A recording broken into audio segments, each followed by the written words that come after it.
Hi, good morning, everybody. This is Angel Garachagoya with Beauty and Beast in Business. Have to wear my t-shirt this morning to represent.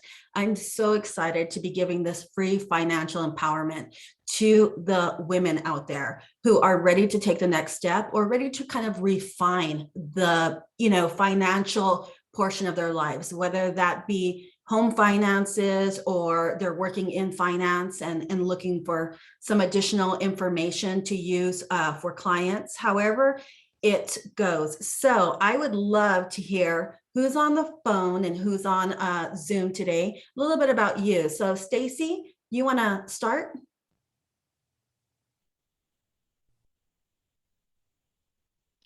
Hi, sorry, I couldn't hit unmute.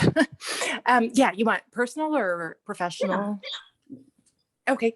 Hi, my name is Stacy Andreessen. I'm with Craig Hospital, and I'm the clinical liaison and for California. So Craig Hospital's in Denver, and so a lot of the patients, workers' comp patients, come from California. So personally, I'm a licensed clinical therapist, and yeah, just at that point in my life where I probably need to pay more attention to finances and better investing and all that stuff I never paid attention to before. So I am thankful for this opportunity, Angel. I'm really looking forward to it. Nice to meet you. Nice to meet you as well. Charlie, Miss Charlie. Good morning. I am waiting for my caffeine to slowly kick in, so apologize in advance. I work for Corvell currently as the MPN and Lean Resolution Manager, and I am a mom of two wonderful boys, two rescue cats, and probably about 25 fish at this point. Recently, I think with the pandemic, it really kind of caused a lot of us to take a deeper look at where we were financially for those of us who went through the pandemic, either working or not working. And it put a lot of things into perspective for me in terms of, making sure that my household is secure no matter what happens. And so this last year, my husband and I really started looking into stocks and investments and really started paying attention to things of that nature. And so we're in a position where we're going to be looking to buy a house relatively soon. And so I want to make sure that I'm setting a good foundation for my own financial future, as well as for my kids' financial future, and being able to set that example for them as well. So I'm really excited to be here and looking forward to the takeaways. Awesome. And Miss Sarah? Hi there, I'm Sarah Jane Hara. I'm the Senior Risk Analyst for Red Bull North America, mostly with my focus on workers' comp. And, I'm just always open to learning more about having healthy finances. So I'm grateful for this opportunity to learn more. Thank you. And Miss Araceli? Hi, good morning, ladies. My name is Araceli Feroz, and I work with Athens Managed Care.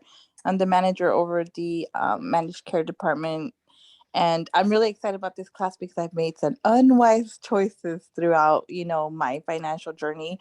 My wife and I have a baby, a 10-month-old. So I want to, like Charlie, I want to set her up and make wiser choices. And with the pandemic, it has been scary. Thankfully, we were kind of in a safer situation, but you just never know. So I'm really excited about this class.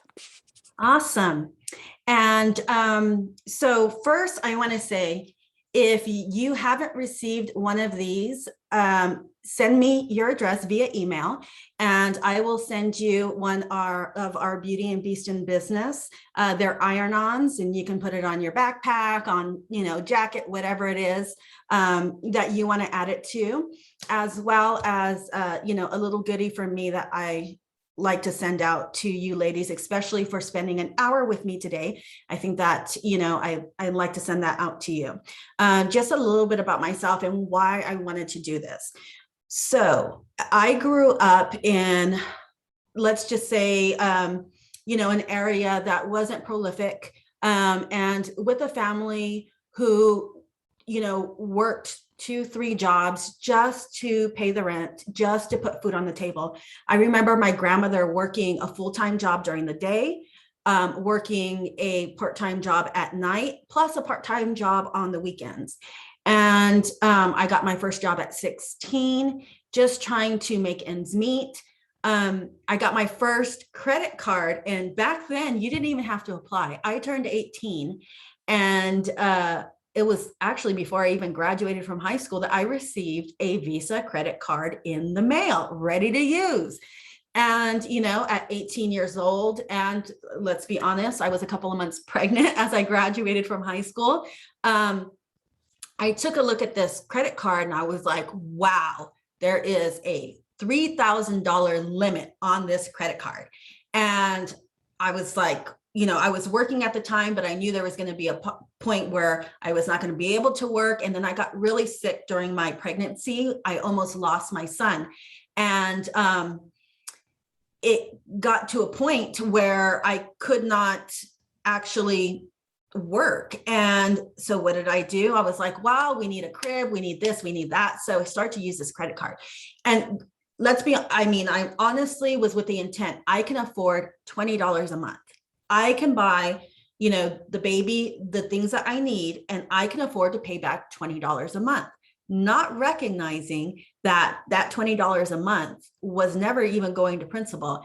And meanwhile, there was the, continued interest rate that was rolling. And so my $20 a month was only going to a little bit of interest. And, that $3,000 when, once it maxed out, I was paying it, and then they increase the credit limit to $5,000. And you're like, okay, well, now your kid is going to kindergarten or preschool and you need shoes. And so you use it and you're still paying. I was still paying that, monthly. And so I never went into default. I never had, an issue, but I was only paying the minimum.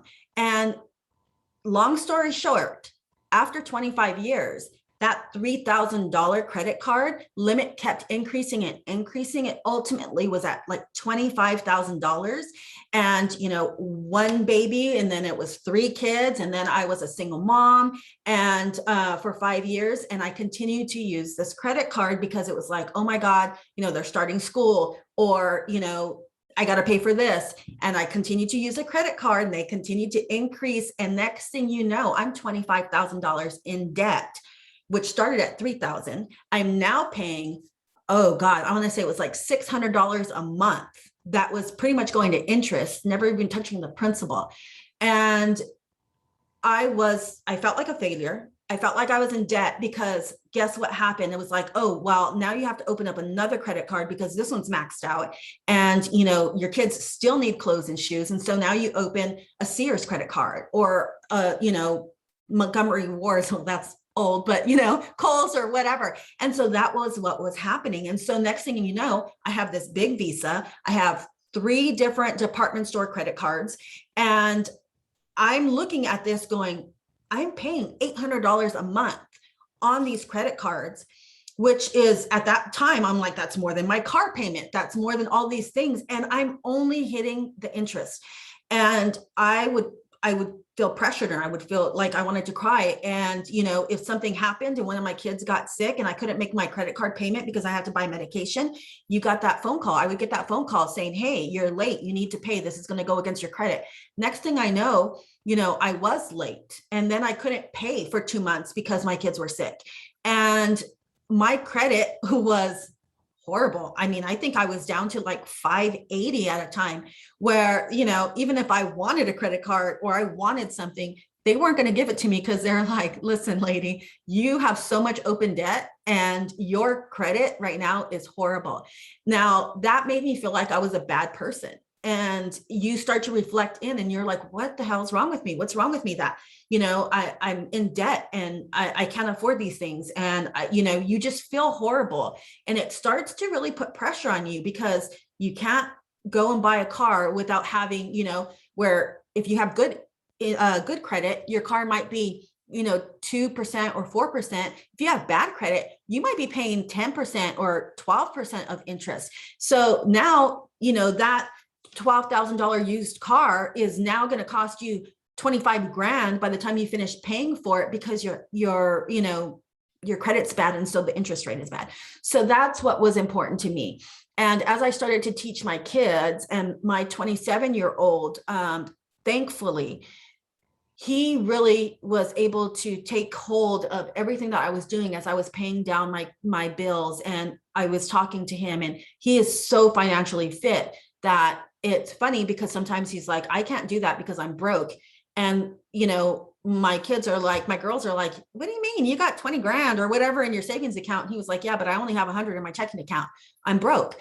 And so it was a mindset that was really, I think, needed that we don't have, because for me, I mean, 10 years ago, I would have said, I have 100,000. I mean, I have $100 in my bank account, but I'll just take out of my savings account if I want to buy a new pair of shoes, or I want to buy a new this or new that. And next thing you know, you're now working down and you have 0 in your savings account, or you have 500 in your savings account, and you're still living paycheck to paycheck. And so the mentality is different. That being said, and I don't know if you guys remember this song. So this song, I think, is really important.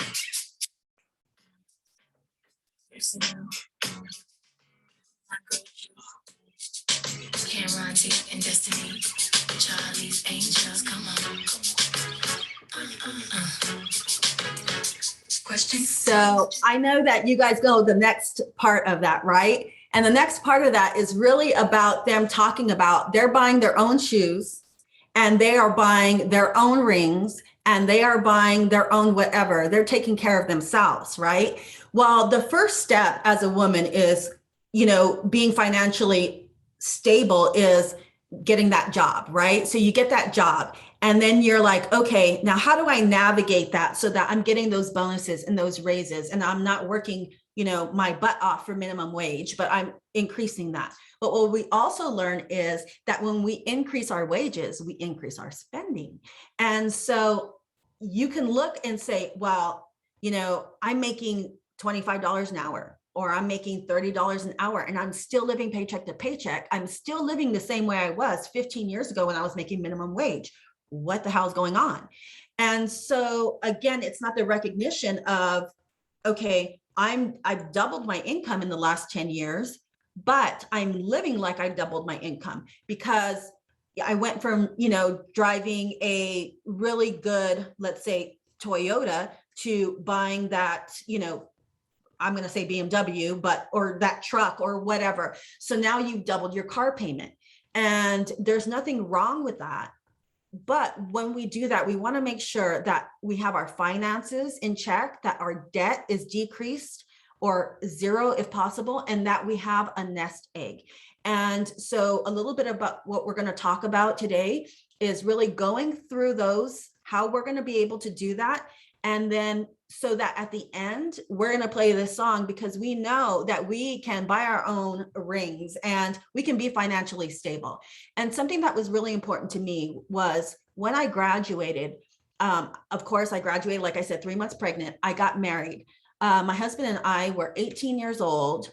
He was working full time at Frito-Lay, and we bought a 3-bedroom home.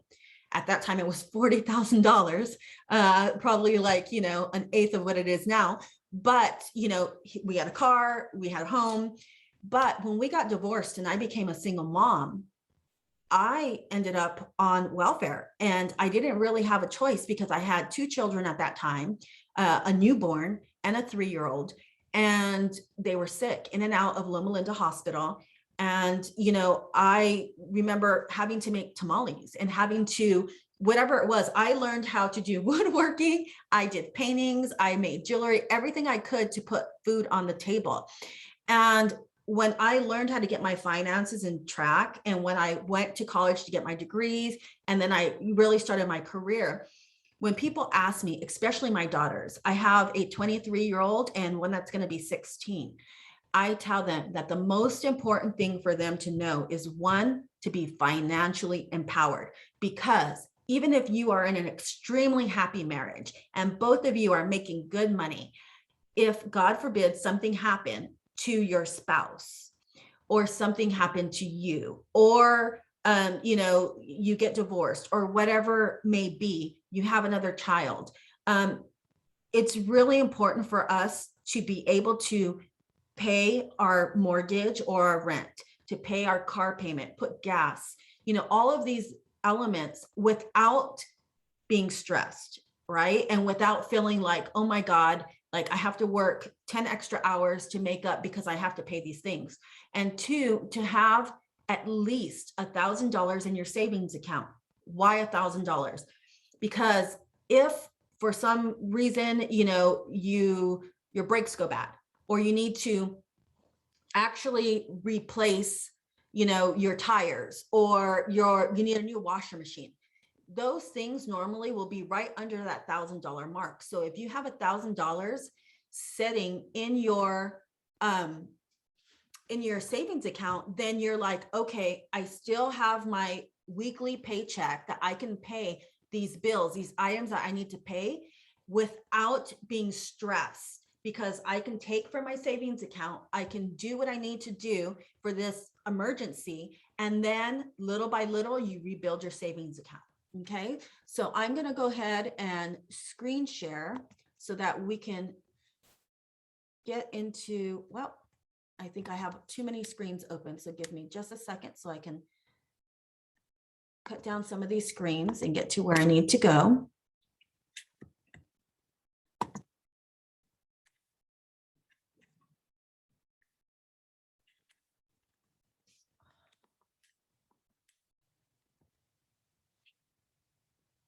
Let's see. I don't know if it's going to let me show this. Okay, so it might not let me show this for some reason, and I'll go ahead and send it to you. But when we talk about, we say, oh man, broke people, like we're broke. And what does that mean that we don't have? Well, most broke people, they don't have a spending plan. Right. So they haven't sat down, and I'll be honest, I have been broke most of my life. And there's no shame in that. And really, it doesn't come down until being honest with ourselves and recognizing the areas in our finances that we need improvement on. And that's why you guys are here today, or whether it's just to even share this information with somebody else.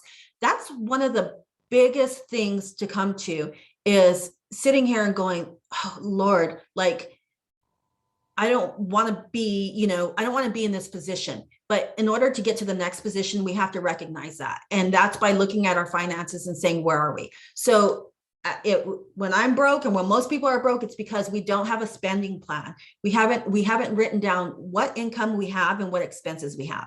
We don't have a savings account. Or if we do have a savings account, it's pretty much under that $1,000 threshold. Sometimes it's difficult to make payments on time. Again, if we're living paycheck to paycheck and we're barely making enough to make those credit card payments or the car payment or whatever the debt payment is, and the brakes go out in your car and they cost you $800, you now have to take $800 out of your paycheck to pay those that issue. And then therefore you're late on your next credit card payment or your car payment. When you're more than 30 days late on a payment, it dings your credit. So even if you're, let's say, 15 days late, it's not going to be reported to the credit bureau until it hits 30 days. We still don't want to be 15 days late, but at least we know if we can get under that 30-day period, then you're not having that reflected on your credit, because the continued reflections of late payments, again, it's dinging your credit, dinging your credit. Broke people, we're not happy. I know that people say money does not make happiness, but if we have no money, we are very unhappy. And why is that? It's not because we can't afford those $1,500 tennis shoes. It's because we are normally working 40 plus hours. We're tired. We're trying to keep, clothes on our kids. We're trying to keep a roof over our head. And sometimes we haven't even opened a retirement fund. So as we get to the 40 plus age, especially when you get to the 50 plus age, we really start to think about, can we live off Social Security? What the heck is going to happen when we retire? And all of a sudden, we only have $1,200 a month or $2,000 a month coming in on retirement and Social Security. But right now, I'm living off $4,000 a month. That means when you retire, you have to cut down your lifestyle by 50% just to live, again, paycheck to paycheck. Again, it's a happiness thing, right? It's ambition. Sometimes the ambition is where we don't have ambition because we feel like we're drowning. And so the thought process is like, I'm already in debt. I'm drowning. I don't know how the hell to get out of this. So I'm going to open another credit card because that's the only thing I can do to make sure that my kids or, my car has what it needs. And so we don't have the ambition to get out because we feel like there's no way out. We don't have the ability to say no. Most of us will have an issue, and sometimes it's a shopping issue. And so not being able to walk past that store and seeing that cute dress hanging, and you're like, you know what? I've had a shitty day. I'm going to go in there and I'm going to buy that dress, right? Or I'm going to, go and buy a movie. Or, you know what? I really need a Starbucks today. And and I say Starbucks, but it could be a meal, whatever. I'm going to put that. And that $5 drink or that $15 meal gets put on that credit card. And then it happens every week and then a couple of times a week. And then you're still paying your payment and you're barely hitting that, you're never hitting that principal. So it's the ability to say, what can I go without right now, just so that I can get my finances in order? And, a lot of times we laugh as women because it's been told to us, it's like, oh, well, you have that retail therapy. And I know I used to say it all the time. I used to laugh because I felt guilty for being so in debt and I felt bad. But when people would mention something, I was like, oh, that day, retail therapy, right? So we chalk it up to something like that so that we are diffusing the bomb of us feeling, guilty. So we need to get rid of the guilt and we need to get rid of the embarrassment about finances. I will tell you, I know so many men who that's something that their fathers or their mothers, or they learned because somebody taught them about budgeting and finances. It's less talked about to women, especially women who are, over 40, because in that era, I remember thinking, okay, I may go to college, but I'm going to get married. My husband's going to take care of me. And so, I was told that. And so we weren't told about finances. I came from a family who lived paycheck to paycheck. So they had no recognition of finance or how to budget or, how to take care of these specific things to no fault of their own. And this is not, again, I'm very transparent about this because I want people to be able to relate about these things and not saying that we're talking, bad about ourselves or about anybody else. It is the lack of knowledge that puts us in this situation. So discovering what are expenses, expenses and income. So income, that's your paycheck, right? And so when we sit down and we say, well, what's our income? If you're a single person working, then the income is your bring home. It's not what you make. So we can sit down and say, hey, we make $50,000 a year, or we make $100,000 a year, or we make whatever. But that's not really our income, right? That's what we make, but that's not what we bring home.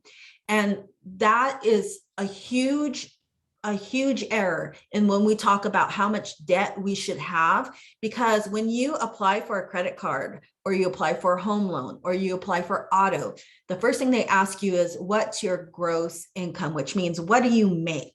And that's when we go, we make 50,000, we make 100,000. But when we're doing our budgets, that's not what you want to write down, because you may be actually making $50,000 a year, but you may only be bringing home $35,000 a year because you are paying your taxes, you have, medical benefits, all of those different things. So what we want to do is take a look at our paycheck and say, okay, our budget is, if we are getting paid weekly, biweekly, or monthly, you take a look at that paycheck and say, okay, how many paychecks do I get a month? And what is it that I'm bringing home? That's the number we want to use when we start looking at our income budget. And then we want to take a look at the expenses that we have. Now, when we talk about expenses, here is an error that I used to make all the time. I would say, oh, here's my expenses. I have my car payment, I have my insurance, and I have my rent, and I have my food and utilities. And then I was like, oh, well, I still have a little bit of money left over. And I never really tracked anything else. Well, we can't do that, especially knowing the kind of expenses that we have now. We take a look and we say, okay, well, what is our cell phone payment? How much gas are we putting in our car? Do we do, I would even say expense your oil changes. If you have 4 oil changes a year, break that down per month and say, okay, I'm going to put aside, $20 a month because that's the oil changes. Do you have Hulu, Netflix, Disney Channel? Do you have, recurring payments? The one thing I want you to do is if you have credit cards or you have a checking account, I want you to take a look at your statements every month, especially this month. Print them out and see if you have anything that's recurring on there. How many times have you signed up for an app? Let's say Canva, or you signed up for, it's like, oh, this is this great soap and it's all natural. And, your first one is free, but you put your credit card in there, that recurring payment, and you get a shipment, or a beauty box and you get a shipment every month or every quarter. Are you using those?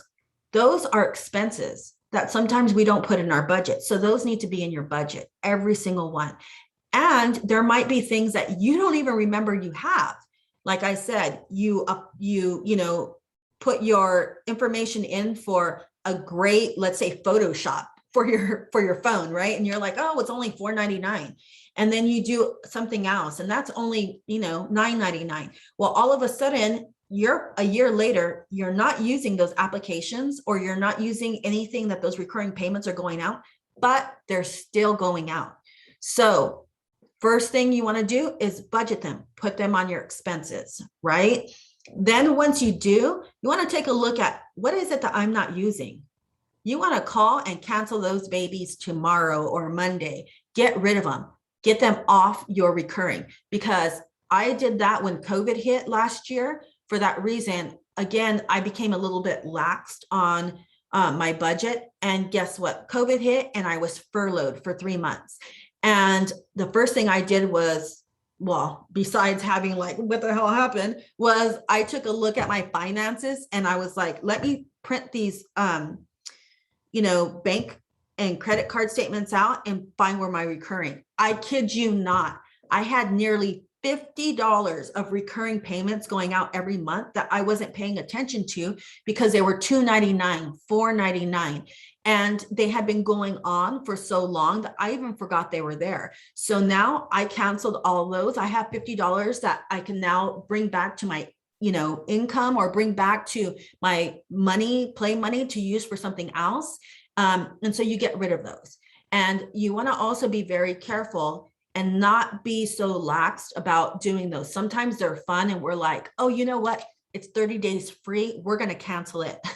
That's what they depend on. They depend on, we're going to say we're going to cancel it. And we never set a reminder in our phone to go back and cancel that out. So now all of a sudden it becomes a recurring payment and it hits and we forget all about it.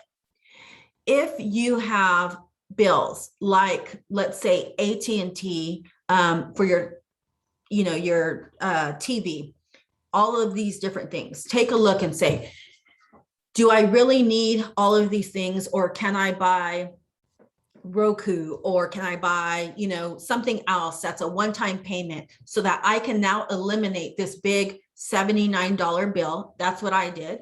And I was like, I'm paying $79. I'm not even really watching these channels. So I got rid of that. I paid $130 and I got a Roku that was good for 2 TVs. So that's a one-time fee, right? Roku. And then I hooked it up to my Netflix, which I was already paying $9 for, my Hulu, which I was paying, I think, $9 for. And my daughter worked at Amazon, so she got Disney free. So now we have Disney. But now that $79 now shrunk down. Well, actually, with all of those things, I was paying $129, but now I'm paying $30. So there's extra money there, right, in our budget. Sometimes we take a look at those and we say, okay, let's get rid of this. Now, that's not to say that you don't deserve if you have, let's say, a monthly or a quarterly tea club that costs you $10 and you're like, I drink this tea, I love this tea, keep it. I don't want you to feel like you got to get rid of everything, because that doesn't do you any good either. It's kind of like what we call a financial diet. How many times have you told yourself, I'm going to go on a diet and I'm not eating no sugar? The first thing you want to do is break open that cake. I'll be honest with you. I'm like, cheesecake, chocolate cake, donut, doesn't matter. I'm craving that sugar. So it's the same thing with finances. The first thing you say is, I'm cutting out all of this stuff. And the first thing you want to do is, you're going to end up going to the grocery store and you're going to go buy that tea that you want. And it might be 2 times more expensive than if you just kept your, quarterly $10 or monthly $10 tea thing, or you end up at, Starbucks, or you end up someplace else where you're paying, and it's okay, but you're paying $5 or $7 per cup, when you're like, man, I was paying $10 and I got 20 cups out of that. So, just give yourself some grace in those things, but write them down. You want to negotiate some monthly expenses if you can. If you have credit cards and you're taking a look at those interest rates, and those interest rates are 20% or 25%. I've even seen them up to 29%. Call them and do a negotiation. Say, look, I'm at this point where I don't know if I can, continue to make this payment, or vice versa. You say, you know what, I have amazing credit and I was going to go and get a different credit card just so I can consolidate this. But before I do that, I'd like to see what you can offer me. Can you decrease my interest rate? Sometimes they're going to say no, and you might have to say, fine, you know what, I'm going to consolidate it with somebody else who's, offered me a credit card at 15% interest. Because guess what? My credit's not that bad. My credit's at, 680 or 650 or 700 or whatever. They may say, you know what, let me talk to a boss, whatever, and use some negotiation. We are in work comp. Every single one of us has negotiated something. We've negotiated a raise. We've negotiated bills, liens. We've negotiated settlements. You name it, we've negotiated something. Ladies, that's the one thing that we can say about work comp or insurance industry. We have learned negotiation skills. Use them in your personal finances. Call these credit card companies, call these banks, and start to negotiate down some of those. If your husband is like, I am not giving up my HBO. Okay, fine. Negotiate that $79 and say, look, we don't need all of these channels. And I was actually thinking, when I came to you, we had an original, it was $49 a month. I've been with you for 5 years, and all of a sudden, I'm paying $79 a month. I think I'm going to go to whatever the other, company is, unless you can offer me something else. And a lot of times they'll say, you know what, that's only for new customers. Fine, I'm going to switch. I guarantee you they're going to say, hold on. Let me see what I can do. Let me see what, specials we have or whatever. A lot of times they're like, well, we can drop it down for the next 12 months and give you, like you're a new client, back down to $49 a month, or we can do 2 years for $49 a month. Fine, take it. If you really, or your spouse or your kids or whoever really want to have all of those channels, you still save $30 a month. And then in a year or 2 years, when that special is done and it goes up, you make that phone call again and you're like, look, I'm about ready to switch over. If they don't want to do it again, maybe you do switch over and you find another, TV company that has a special that's going to save you $30, $40, $50 a month. And you just do it like that. So really it's taking your finances in to your own hands, negotiating them and finding out where those specials are, because girls, we know how to shop. So, it's taking a look at that and saying, where am I going to get the best deal? And again, create a budget. I'm going to send you guys a link that has a budget where you can actually either print it out, or you can save it to your desktop, and every month or this month, you take a look at it and you actually put all the numbers in. It's going to calculate it for you at the bottom. So it's going to be easy. You don't even have to do the math. Like, you put the information in and it's going to do that for you. Do we have any questions so far? Okay. So retiring with confidence. Now we have a budget, right? We know what money is coming in. We know what expenses we have. We've cut out, the majority of these recurring payments. We've cleaned things up and we're feeling good about this. We're like, okay, now we know where we've loosened up some additional money. The other thing we want to talk about is retirement. So I had an event a couple of years ago. We had 100 businesswomen. And I asked the question, who has a 401k or retirement? Only about 30% or 40% of them raised their hand. And there were lots of reasons why we don't have retirements or why we just put the bare minimum into retirements. I want to change your mind about that, because we need to not just live for today, we need to live for the future. We need to live for tomorrow. My thing is, I don't want my kids to have to take care of me when we retire. That's much different than what so many generations have been taught. And a lot of times it's not that, it's not that we don't want to take care of, our aging parents or grandparents or whatever, but I want my kids to not have to feel the pressure to have to do that. And I want to be able to actually leave them something, when I go. And that to me is important. So again, it's retirement. I am not going to take a look and say, oh, I'll just live off Social Security. So, the last 3-4 generations before us, that was a mentality. And that's because that's what retirement was for, right? It was like, I work 40-50 years of my life and I put money into Social Security. That's going to come back to me at the end. But just a little hint, Social Security was not meant to be the end all be all. Social Security was meant to be a supplement for you as you retire. It's not to be the only thing that you live off of, right? And so, okay, maybe you get Social Security, maybe you get a little bit of, retirement money that you've put away, but so many companies have done away with retirement plans. And I know if it's a nonprofit, my husband worked for a nonprofit. They had no retirement. They didn't even offer a 401k.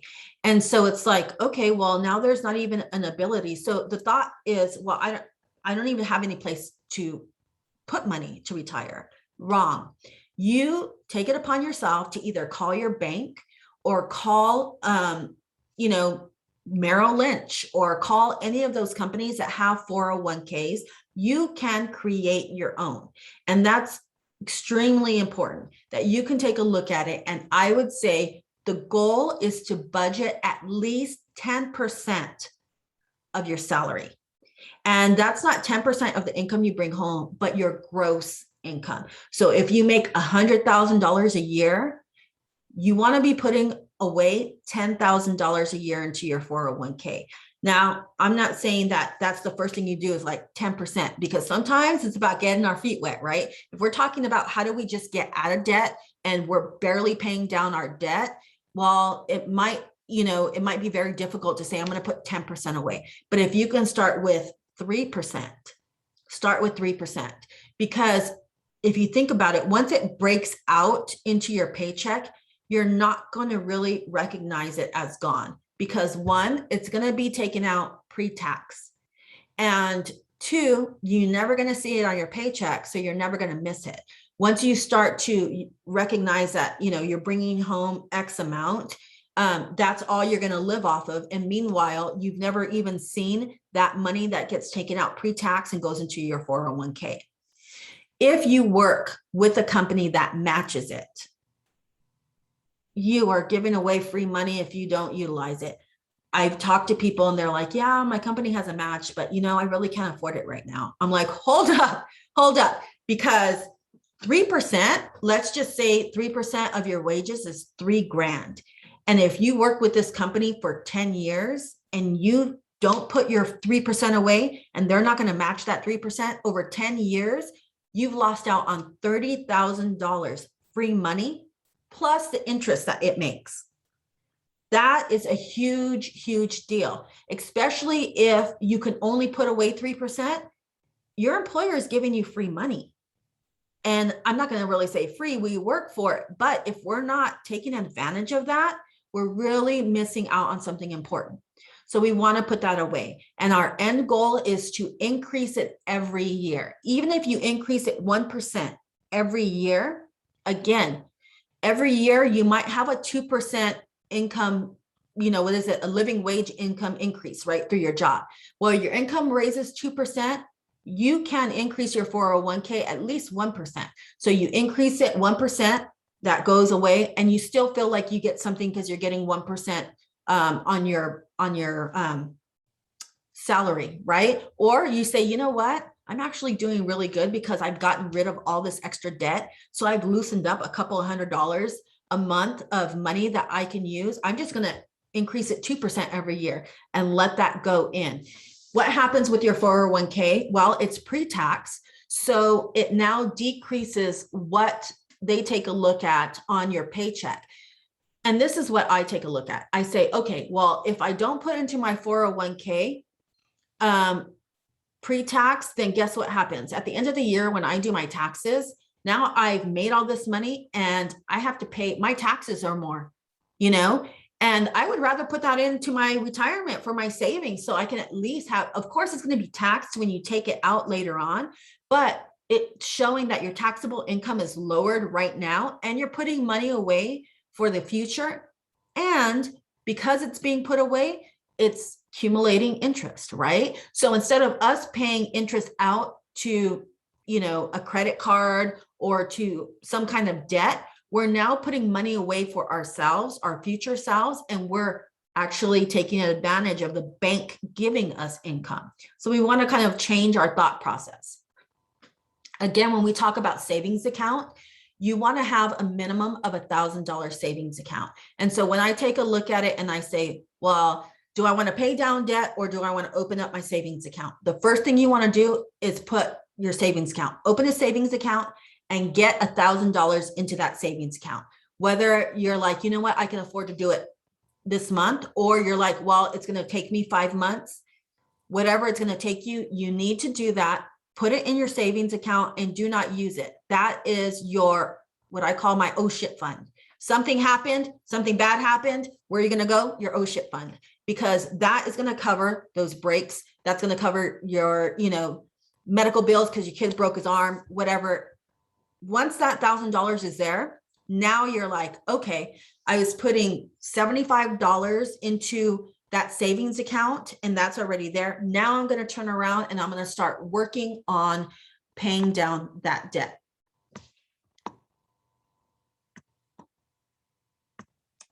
I wish you guys could see my screen, but when you see it, you're going to like it. So debt, we're talked about monthly occurring debt, right?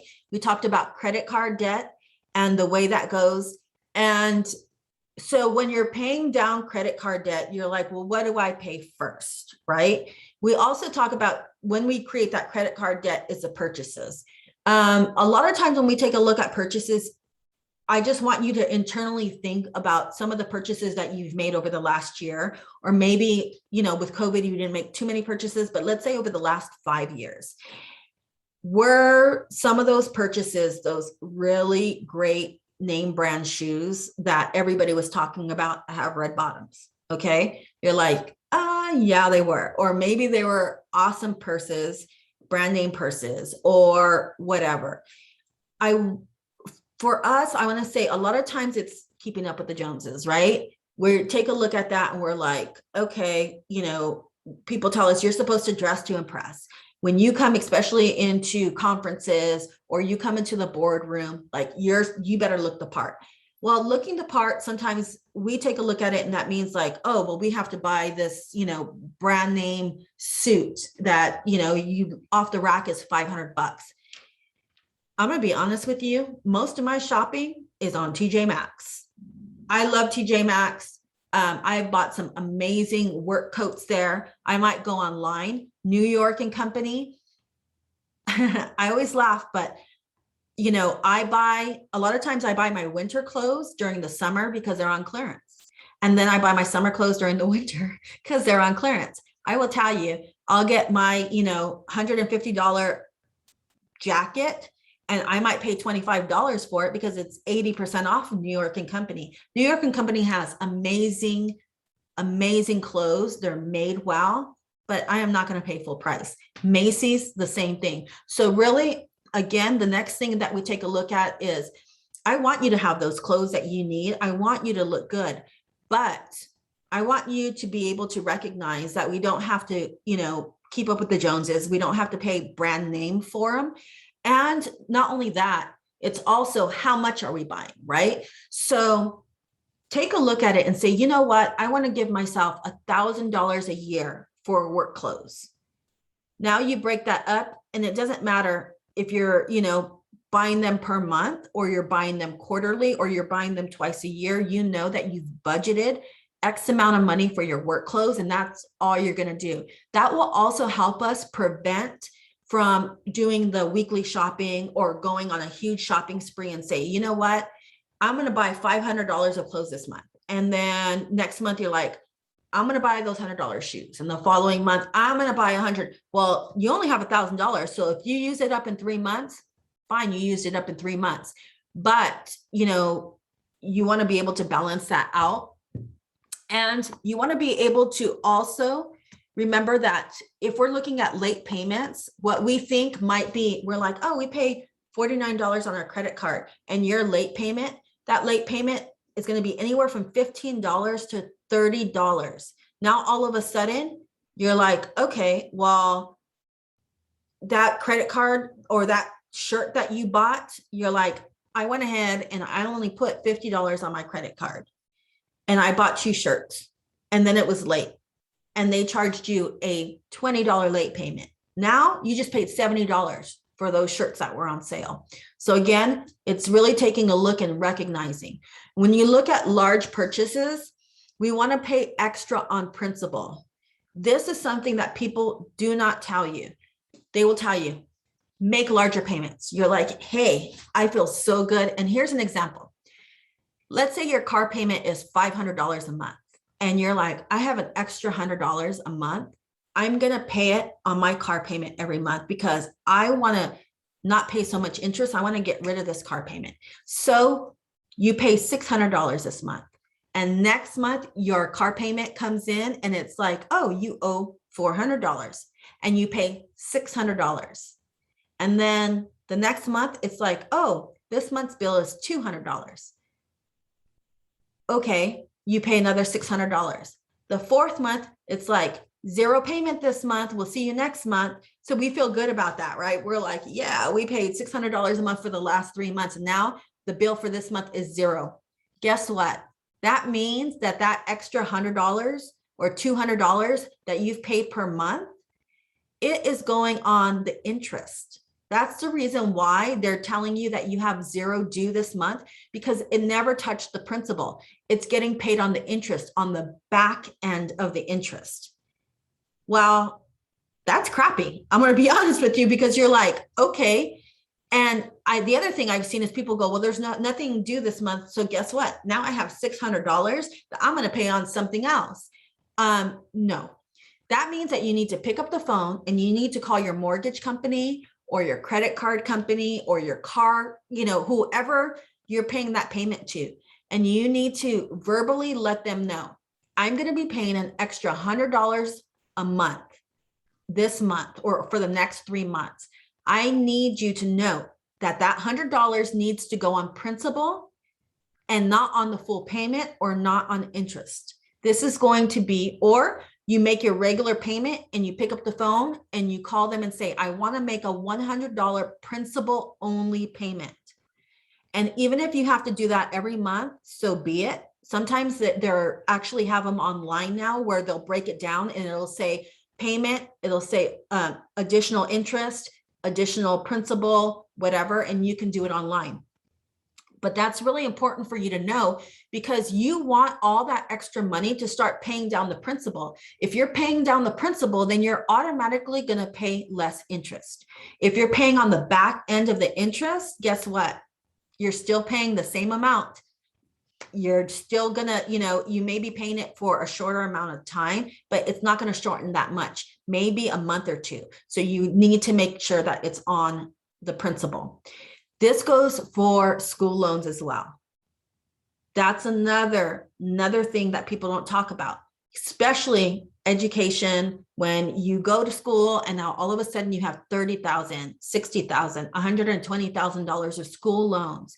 And those interest is ringing up. If you've hit $60,000 or $70,000 of school loans over the next 5 years, you're probably going to be paying $20,000 of interest, because if you're making more payment, it's paying on the back end of the interest. So you need to make sure that you're paying down the principal. Okay. If you have a school loan and it's broke, say you have a school loan from, it's broken into years, right? And you're like, well, I have school loans, it's $100,000 and I have 3 of them, because one of them paid for freshman, sophomore year, and then there was one for the junior year and one for the senior year. And the freshman, sophomore year, that one's only 3% interest. And then the next one is 4.5% interest. And the last one is 6% interest or 8% interest, right? You need to make sure that one, if they're not all consolidated, that you're calling and you're making that extra $100 payment on the one loan that has the largest interest percent. So you're going to say, even if it has a smaller loan, maybe the last year was only $10,000, but it has 8% interest. And your first 2 years, those were $25,000, but it's only 3% interest. A lot of people will go, well, that $20,000 is bigger, I got to pay that off. So they start paying that extra on that 3%. No, you call the school loan company and you say, what's the loan with the highest percentage? That's where I want my principal only to go, because now that's 10%. I mean, that's 8% or 6%. And it was 10 grand. You're going to start paying that down. And then you're going to roll over to the one with the next largest interest rate. And then you're going to roll down to the one with the next largest interest rate, right? So that's really important to know. And if you pay off your credit cards, do not close them down. I remember people telling me all the time, get rid of those credit cards, cut them up. You don't want them.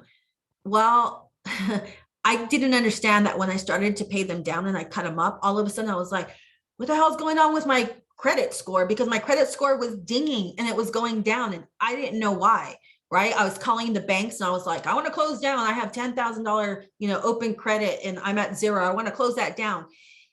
And I was like, ding, ding, ding. My credit score was going down, down, down. And I couldn't figure out why.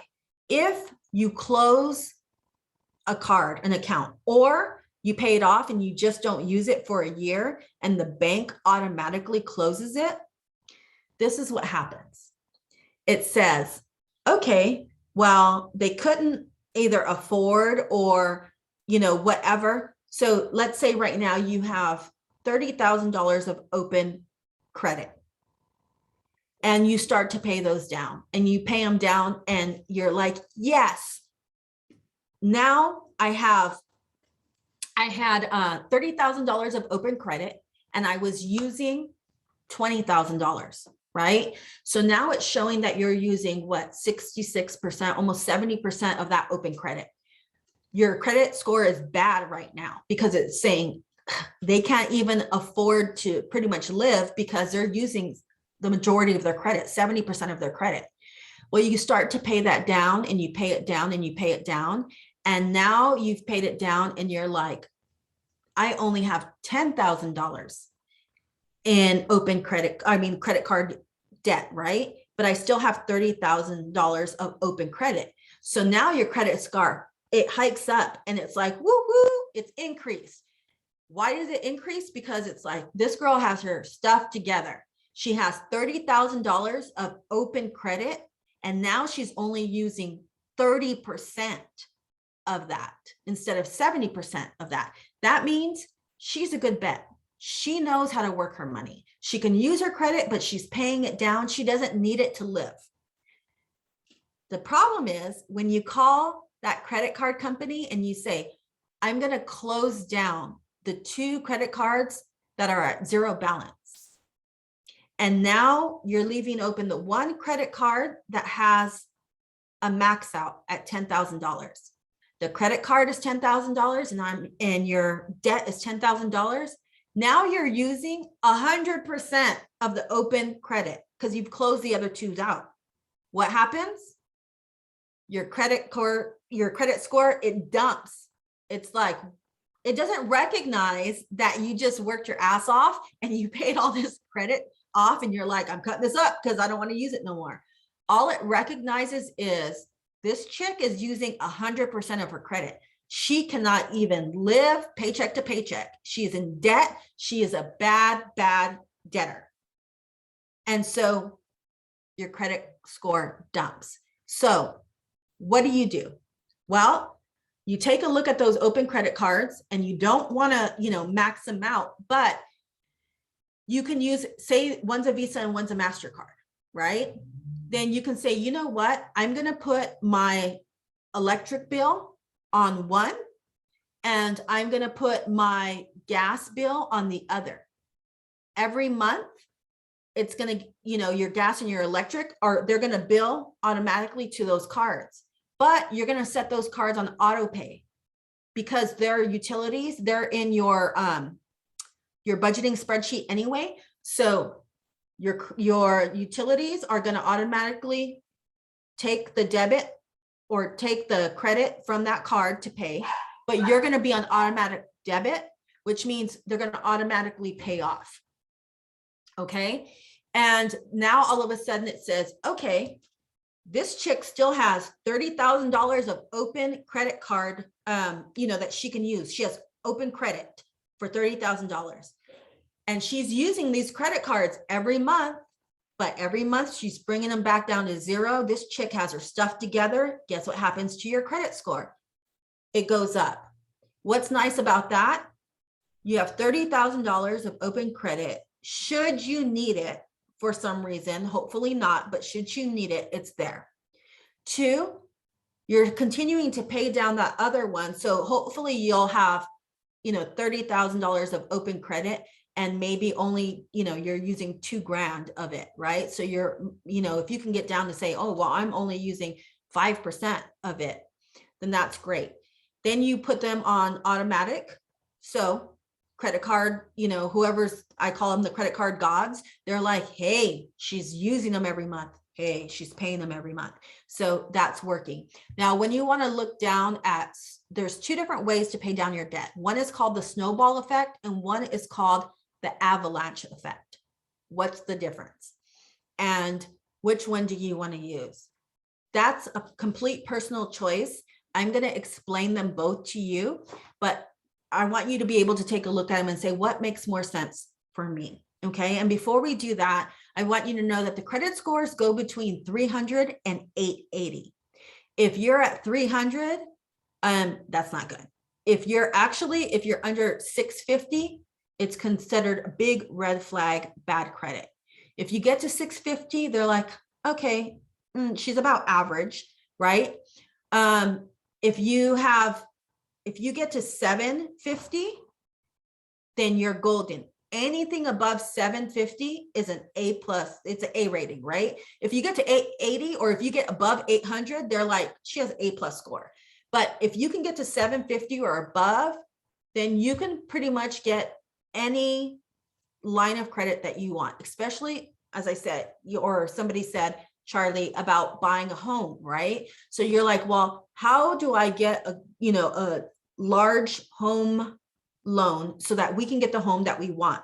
Well, you get that by having at minimum a 750. And at least you'll also get a better interest rate, because if you have a 650 or you have a 700, your interest rate might be a little bit higher. Maybe your interest rate on your home is 6%. If you have a 750 or a 780, that might actually shrink it down. So your interest rate is going to be 2% or 3% on your home loan. So, those numbers make a difference. So the snowball effect. The snowball effect means that you start with the smallest debt and you go, okay, I have, let's say 5 credit cards. And the smallest debt is 200, and then it's 1,500, and then it's 5,000, and then it's 10,000, right? So for the snowball effect, you think about, you get this snow, right? And you make this little ball, and then you roll it down the mountain. And as you roll it down this snowy mountain, it starts to get bigger and bigger and bigger until it gets to the end of the hill. And now you have this humongous snowball. It's the same thing with debt. You pay down that small debt and you're like, okay, I paid off that $200 credit card. Now I'm going to take that, what I would pay on that credit card, and I'm going to move it to the $1,500 credit card. And then you pay off the $1,500 credit card and you're like, well, that was $100 a month that I paid for those two. I'm going to move it and I'm going to pay $100 more on the, $5,000 credit card. Or I'm going to pay X amount on the $5,000 credit card. And so you're working your way up to the largest. That's a snowball effect. The opposite is the avalanche effect. That means that you pay the largest and then you start to move down and you start to work at the smaller ones. Now, that doesn't actually mean it's the largest debt. It could mean that you're working on the one with the largest interest. And that's what really avalanche is looking at. So you're saying, okay, I still have the 500, or I have the 200, I have the 1,500, I have the 5,000, I have the 10,000. Okay. My $200 interest, my $200 credit card, that interest rate's 25%. My interest rate is 16%. My 5,000, my interest rate is 20%. And my 10,000, my interest rate is 6%. Okay. Now, instead of going, well, what's the largest debt? You go, what's the largest interest rate? And you write them down that way. Why? Because if you're paying down the largest debt, even though this debt that was, let's say $1,500, you're like, well, that's not that big. It has the largest interest rate. So when you're paying that minimum payment, it's going to grow faster because interest rate is what I would say. If that one was 20% and your 10,000 was 6%, it's going to grow much quicker because it's 4 times the annual percentage rate. Okay. So your avalanche, you pay down the one with the largest percentage, which is the $5,000, right? You pay that down. And then you go, well, the 200 was the next one. So you pay that one down. Then the 1,500 was the third largest interest rate. You pay that one off. And then you work on the $10,000 one because that one only had 6% interest. Okay. So we don't want to pay the banks any more money than we have to. And the larger the interest rate, the more money we're paying them. So that's something that's important for you to take a look at. And you can pay them either way, whether you use the snowball effect or you use the avalanche effect. You just want to be able to, one, know the income and know the debt that you have, right? We've talked about having that budget. Once you look at the budget, you then look at the credit card statements and figure out which one has the largest, and you write down all of them. And then you determine, okay, some people are like, this is scary for me. Like, I don't know how much more I'm living paycheck to paycheck. And so I think I'm going to be more comfortable using the snowball effect. I'm going to be more comfortable paying off the $200 one first because I paid off that $200 and now I feel like I'm successful, right? You're like, I paid off $200. Score. Okay, I could breathe. I feel so much better. Now I'm going to pay off the next one. So you're working your way up to the larger one and you feel like you're successful because you can pay them off quicker, right? Because you're rolling those over. Other people, they're looking at it and they're like, you know what? For the next 6 months, I'm not going to eat out and I'm going to give up A, B, or C. I'm going to take all of that, what I call play money, because you're able to use it for other things. I'm going to take all of it and I'm going to start working on this, $5,000 debt, because it has a large interest rate. I'm going to pay all that off. And you're like, oh, okay, well, you know what? That wasn't too bad. I think I can do it for another 3 months. And now I have this and I'm going to pay off, so those are a couple of ways to do it. And I'll send you some links on that as well. We talked about school loans and interest rate. I really, again, if you have multiple school loans that are at different interest rates, you really want to be careful about consolidating them all. Sometimes people will tell you that's the best thing. Consolidate them all. You get one payment, you don't have to worry about it, and it's going to work. But let's think about it. If you have, like I said earlier, if you have $20,000 or you have 2 years of school loans that are on a 3% interest rate, and then your large one is on a 6% interest rate, and today the interest rate is 7%. If you consolidate all of those loans, well, you're giving up your 3% interest rate on probably the majority of your loan, and you're giving away the 4% interest rate that you have on your second loan.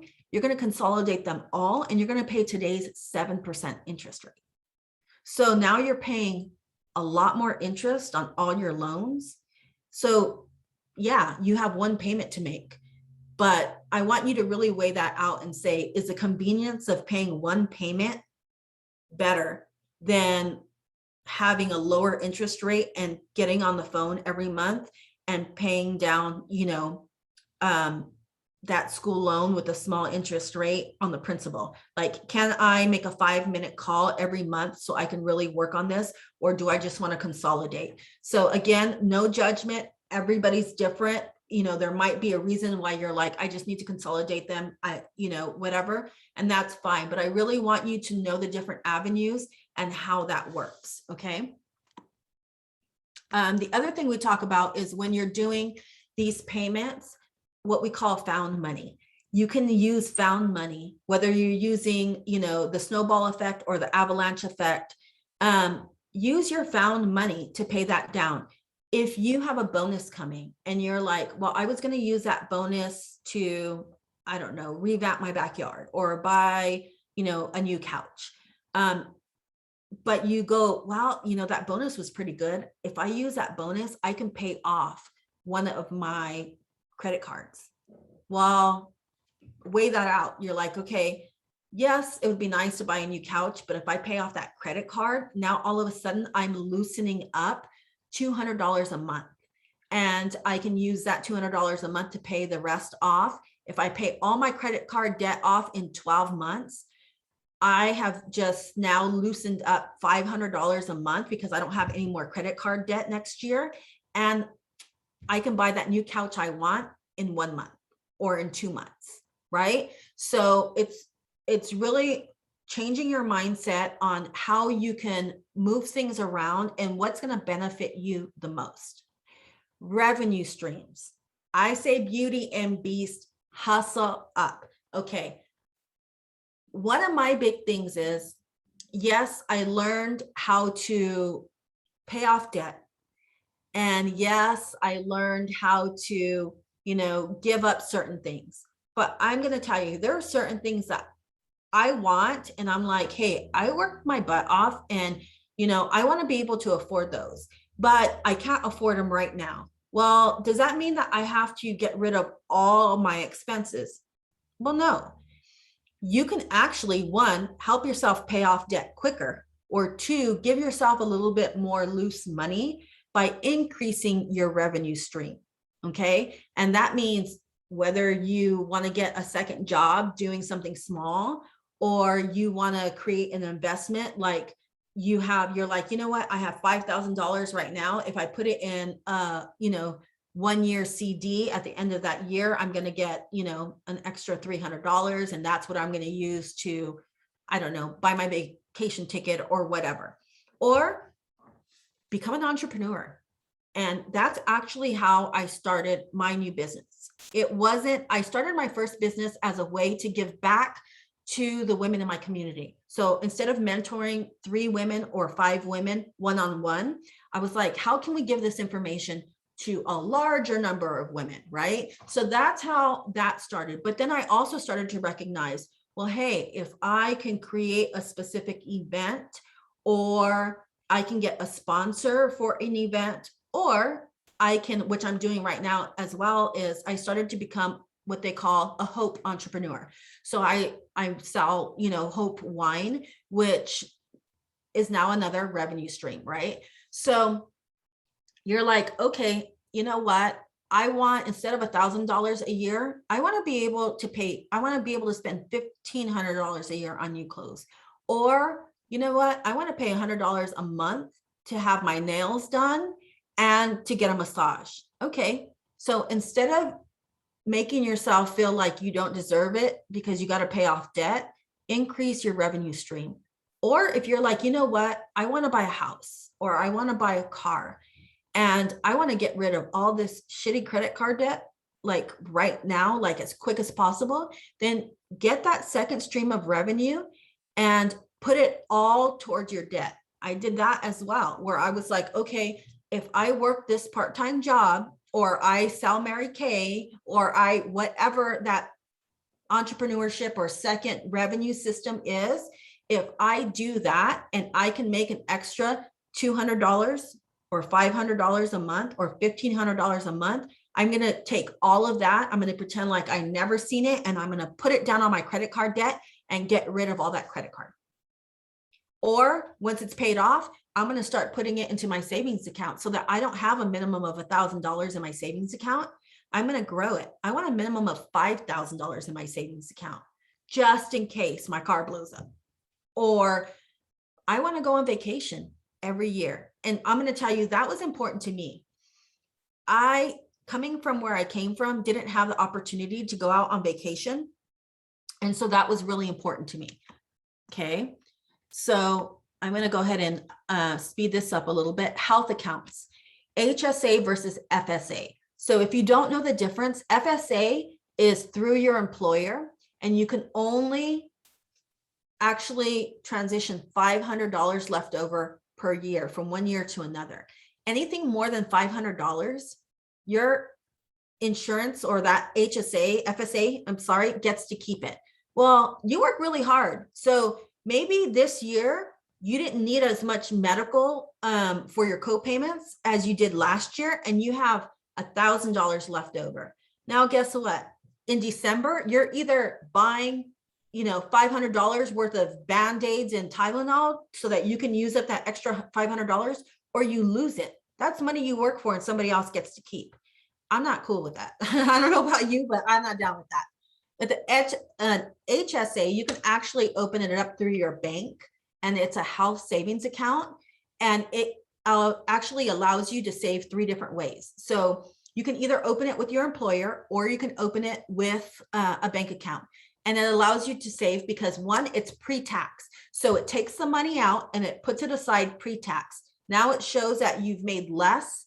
And so your federal and your state taxes are going to be decreased because it looks like you've made less money. Okay. It rolls over every year. So if you didn't use $1,000, guess what? That whole $1,000 is going to roll over to next year. And maybe next year you need to put braces on your kid. Well, you're going to need that extra money. And so it rolls over and you get to use it, right? You don't lose it. So that's really important. And then it also grows within the account. So if maybe, it's the HSA might have a 1% or a 2% interest rate that it's giving you back. Well, if it's sitting there, maybe that's $2 or $20, whatever. So there's multiple ways that it actually helps you save. And, if you are using, like, say your medical co-payments are expensive. I know some people who they're like, man, every time I go to the doctor, it's $25. That's a co-payment. Every one of my medications is $20+. So, that HSA might be really good for you. That's what you want to take a look at. I want you to treat yourself like a business, your finances like a business. Nobody taught us that before. They didn't talk to us about motivation and it's like, oh, well, I'm just an employee, right? And that's from young. Our goal is we're going to get a great job and we're an employee. But you need to look at your finances like it was a business. Again, you need to budget every single month. What is the money that's coming in? What is the expenses I have? What am I saving for? How much debt do I have?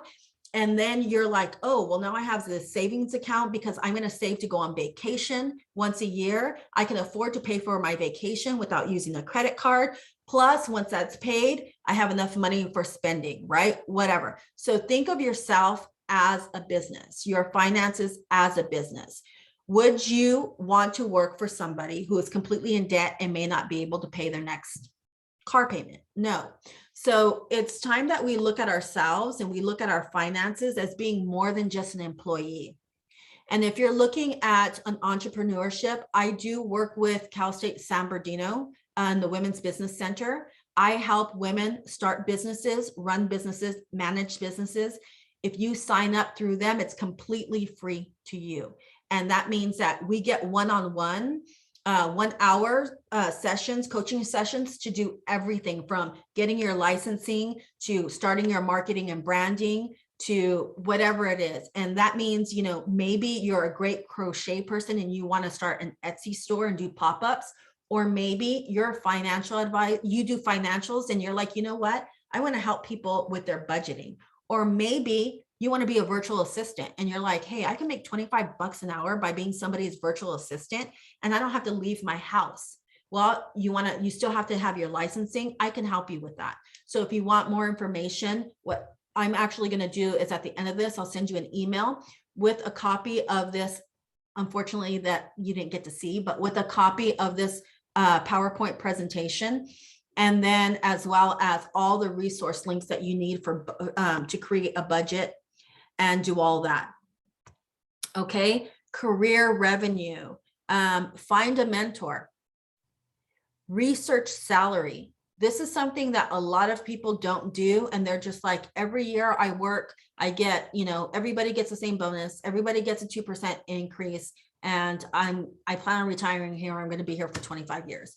Okay, great. But what happens when they're hiring new people? So have you ever heard, well, in that position, that's all they make. But then you see something and you turn around and you're like, oh, this person's going to come in doing the same thing I am, but they're going to get hired at $10,000 more a year. Okay, this is very important for your career and for your revenue lines. You create your value, so you want to get compensated for it. You have to think of yourself and you have to think of your skills and your career as a business.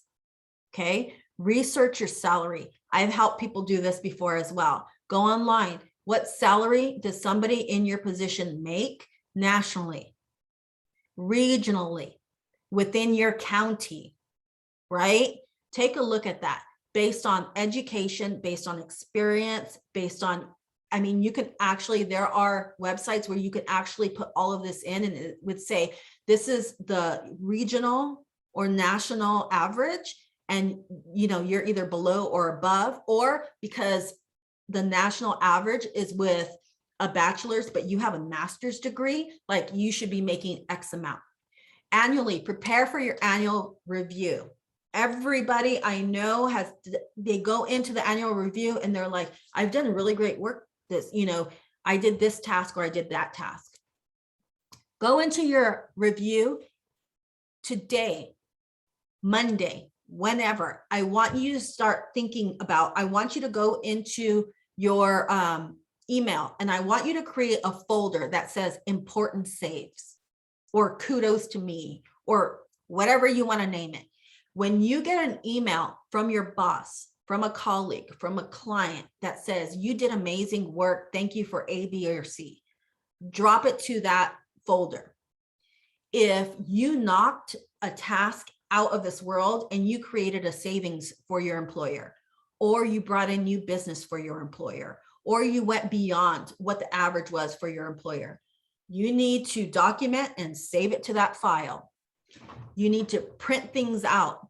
You need to constantly be thinking about when something comes in and they're like, this was amazing. You need to save that to file. If you create a new platform or a new process in your company, if you're mentoring or coaching people, which is outside of your depth, you want to save that information. Why? Because at your annual review, you want more than, yeah, you're doing great.